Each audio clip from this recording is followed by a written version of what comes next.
ఆయనకి నేను నచ్చ చెప్తానులే మనోహరి, నువ్వేం ఫీల్ అవ్వకు. అమర్కి నువ్వు నచ్చ చెప్పేదేంటి? నేనే అమర్ నొప్పించి ఈరోజో రేపో యాదవ్ని మళ్ళీ ఇంటికి తీసుకొద్దామని అనుకున్నాను. మీకు శ్రమ లేకుండా మేమిద్దరమే యాదమ్మని తీసుకొని వచ్చాం. బాగీ మేడం, మీరు నా పాలిట దేవత మేడం. మీ దయ వల్లే మళ్ళీ నేను ఈ ఇంటికి తిరిగి రాగలిగాను. It's okay Yadamma. ఫస్ట్ నువ్వు ఫ్రెష్ అవ్వు. ఎప్పుడు భోజనం చేసావో ఏమో, ఏదన్నా తిన్నాక మాట్లాడుకుందాం. అలాగే మేడం. పద రాతోడు. పద యాదమ్మా.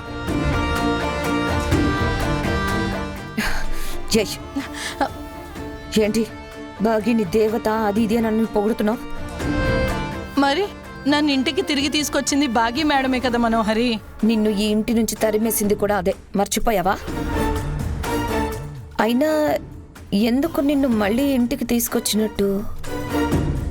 నా పరిస్థితి చూసి జాలిపడి. నాకు ఫోన్ చేసినట్టు నువ్వు బాగీకి ఫోన్ చేసి ఇంటికి తీసుకురమ్మని బ్రతిమలాడలేదు కదా?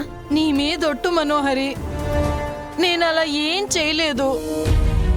నన్ను అలా చూసి రోడ్డు పక్కనుంటే కారు ఎక్కించుకొని ఇంటికి తీసుకొచ్చింది. నిజం చెప్పు, నాకు తెలియకుండా మీరిద్దరూ రహస్య ఒప్పందం ఏమైనా చేసుకున్నారా? నేను నీతో చేతులు కలిపాను, బాగీ మేడంతో చేతులు కలిపాను అనుకుంటున్నావా? అలా ఏం లేదు మనోహరి. నువ్వు తనతో చేతులు కలపలేదు, ఎలాంటి ఒప్పందము చేసుకోలేదు, బ్రతిమలాడను లేదు. కానీ తను నిన్ను మళ్ళీ ఇంటికి తీసుకొచ్చిందంటే సంథింగ్ ఇస్ రాంగ్. ఎక్కడో కొడుతుంది. ఒకటి, నువ్వు అబద్ధమైనా చెప్తుండాలి, లేదా బాగీ నీకు నాకు తెలియకుండా ఏదైనా గేమ్ అయినా ఆడుతూ ఉండాలి. నేనేం తప్పు చెప్పలేదు మనోహరి. బాగీ మేడం ఏం గేమ్ ఆడుతుందో నాకైతే తెలీదు. నిన్ను తీసుకొచ్చినప్పుడు ఆ బాగీ నీతో ఏం మాట్లాడలేదా? నీతో ఏ విషయం చెప్పలేదా? ఆహా లేదు. పైగా నేను పడిన కష్టాలన్నీ ఓపిగ్గా వింది. మధ్యలో ఇంకేం చెప్పలేదా? ఏం లేదని చెప్తున్నాను కదా. సరే, నువ్వు వెళ్ళి ఫ్రెష్ అవ్వు.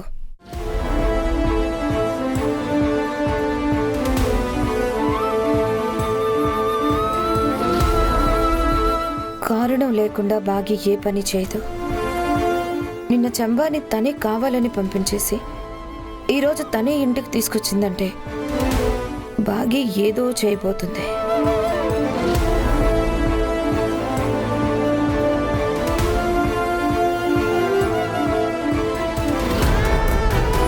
నన్ను వెతుక్కుంటూ వచ్చి నన్ను మళ్ళీ ఇంటికి తీసుకెళ్తామంటున్నారు. మీ మేలు ఈ జన్మలో మర్చిపోలేను. మీరు 1000 ఏళ్ళు బతకాలి. ఎంతైనా 5 ఏళ్ళు నమ్మకంగా మా ఇంట్లో పనిచేసి పిల్లల్ని చూసుకున్నాం.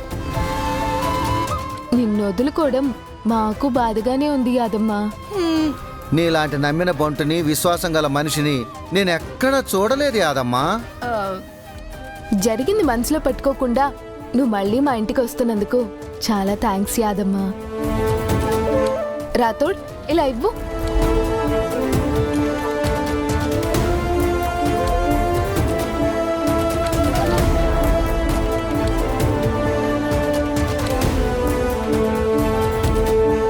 యాదమ్మా, ఈ తాయెత్తు నీ చేతికి కడతాను. ఎందుకు మేడం? నీ దగ్గరికి ఏ దెయ్యాలు భూతాలు రాకుండా ఉండడానికి.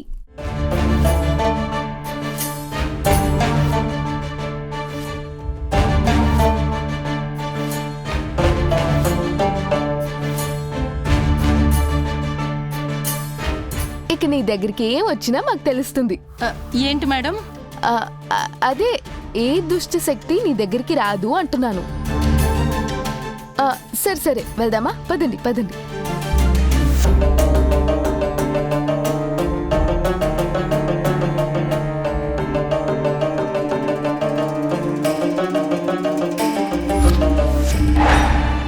ఈ తాయెత్తు గురించి మనోహర్ గారికి చెప్పాలా వద్దా?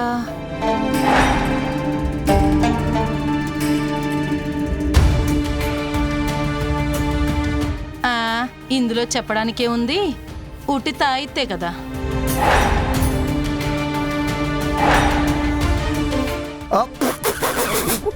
అది ఒట్టి తాయెత్తు కాదే, ఎర్రి యాదబ్బా. నువ్వు మనోహర్తో మాట్లాడే ప్రతి మాట మేము వినటానికి మిస్సమ్మ తాయెత్తులో ఒక మైక్రోఫోన్ సెట్ చేసింది.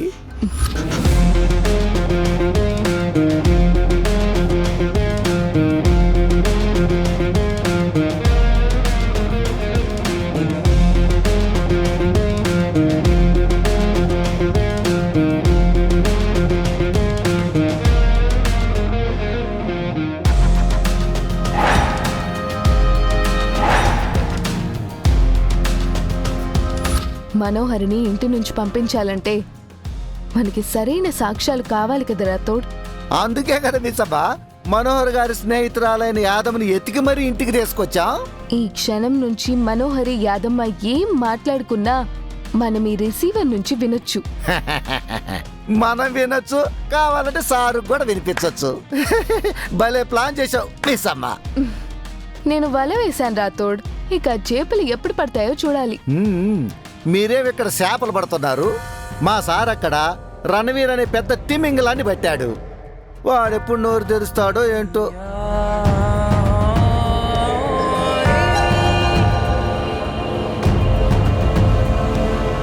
నమస్తే సార్. ఏంటి అర్జెంటుగా రమ్మన్నారు? రణవీర్ మీతో ఏదో మాట్లాడారంట సార్. మీతో తన వైఫ్ గురించి చెప్తాడంట.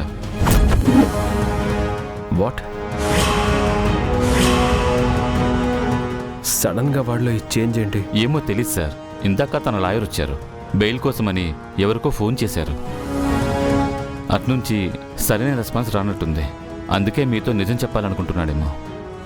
ఓకే, తనెక్కడ?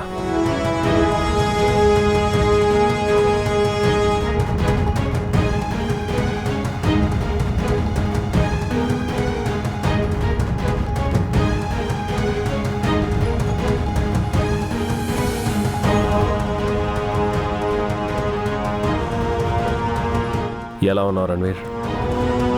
నా కూతురు ఎలా ఉంది? ఎప్పుడు నా కూతురు ఎక్కడుంది అని అడిగేవాడివి. ఫస్ట్ టైం ఎలా ఉందని అడుగుతున్నావు. నాకు తన క్షేమం కావాలా అమరేంద్ర? తను క్షేమంగా సంతోషంగా ఉంది. నువ్వు ఊహించిన దానికంటే ఘనంగా ఉంది. చాలా గొప్పగా ఉంది. ఏంటి నా మాటలు నమ్మవా? పాపని నీకు అప్పగిస్తే ఆస్తి కోసం నువ్వు తనని ఏం చేస్తావో అని కంగారు పడి చెప్పలేదు. చాలా థ్యాంక్స్ అమరేంద్ర. నా కూతురు కోసం నువ్వు కంగారు పడుతున్నావు అంటే నీ నలుగురు పిల్లలతో సమానంగా నా కూతుర్ని చూసుకుంటున్నావని నాకు అర్థమైంది. అనాథ శరణాలయం నుంచి నా కూతుర్ని తీసుకొచ్చిన నీకు, నీ భార్య అరుంధతికి, మీ మంచి మనసుకి చాలా చాలా థ్యాంక్స్ అమరేంద్ర.